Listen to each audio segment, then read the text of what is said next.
1/4 batid. So, madiyaw na pagdatungko sa inyong lahat. So, madiyaw na pagdatungko, which means maligayang pagdating. So, yan po na greetings come from Sama Tribe, ang first indigenous people dito sa Samal Island. At kung bakit yung pangalan is Samal Island, from Sama Tribe.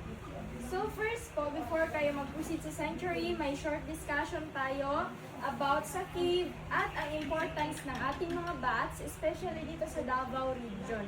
So, first po, nanalo tayo or pasok tayo sa Guinness World of Records sa pinaka-maraming single species na bats sa isang kuweba. So, yung mga name ng paniki dito is, mga kwaknit, is si Geoffroy's Russet Fruit Bat. So, lahat po ng mga paniki dito, sir and ma'am, kumakain lang ng mga prutas. So, dyan tayo nanalo. So, tayo pa yung holder sa ngayon, no, sa, tibuok mo, charot.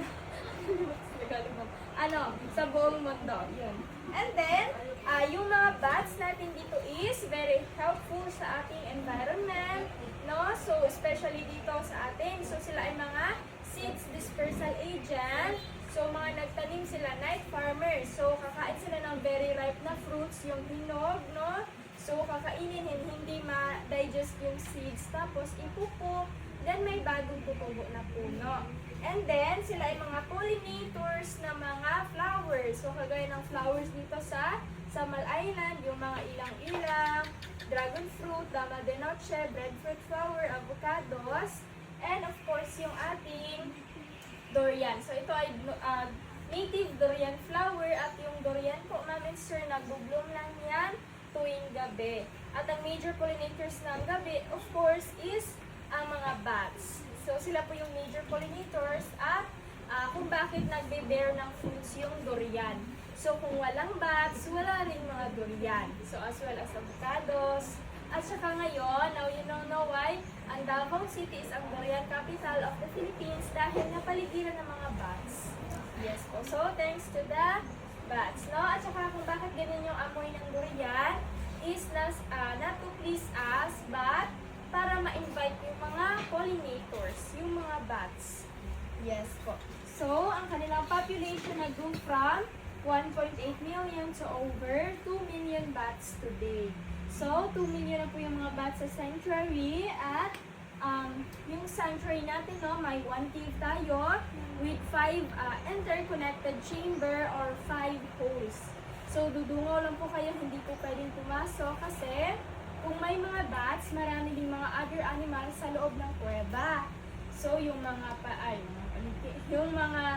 kagaya ng scorpion, spider, mga daga, at yung Philippine phyton sawa, and then may bayawak sa loob. Kaya hindi talaga pwedeng pumasok. Pero don't worry, safety po sa area. Yes po. So, later, makikita niyo silang marami silang activities na ginagawa. So, ito is, so ito yung very obvious, ito yung lalaki, kasi siya, may betlog. Yes po. So, mas malaki lang yung size niya, mas malapad na mas mataas, compared sa ating female. So, yan yung po yung babae na bats. So, nakikita nyo, buntis rin po yan, sa side by side lang po.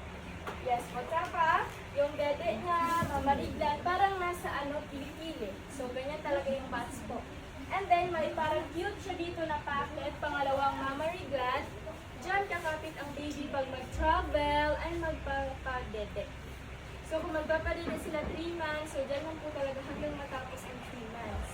Yes po. So, 1 baby per year lang po sila namin, sir, kasi sila ay mammals. The only flying mammals. So, hindi sila nag-lay ng eggs. Yes po. So, 6 months of gestation. Yes po. So, sila pala ay also known as the small version of fruit bats. So, ang weight po nila umabot ng 250 grams with a wingspan of 12 inches or a 1 single ruler. So, ganito lang po. Yung pagbaganan sila. So, halos 10% ng population ang makikita nyo sa ngayon. But if you want to see millions, so puhon, balik kayo. No? So, you can avail also our Ventur or Nitor. Sa Nitor po kasi, mag-form sila lahat ng parang tornado. So, halos 1 hour po talaga yan, ma'am and sir. No? So, bakit nila ginagawa yan? Yung sa movies kasi defense mechanism nila kasi mas marami kasing predators tuwing gabi. Yes po. So, bago sila lalabas, maghanap ng food spray and mag-pollinate, so mag-form sila. Pero sa gabi lang po, hindi pwedeng gumamit ng flashes sa camera. Pero ngayon, okay po gumamit kasi, day tour pa po. So, kasi nocturnal, sensitive sila sa light tuwing gabi.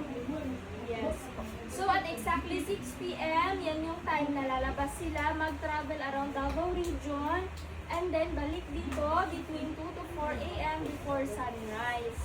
Yes po. So, routine po yan nila everyday. Tapos, yung iba lang po malilate kasi nalalasing. So, malalasing din po yung mga bats natin sir, kasi especially sa Saman, maraming tuba in Bisaya, yung coconut wine. So, pag hindi yun na-close, so, papasukin at saka sisip-sipin yung tuba.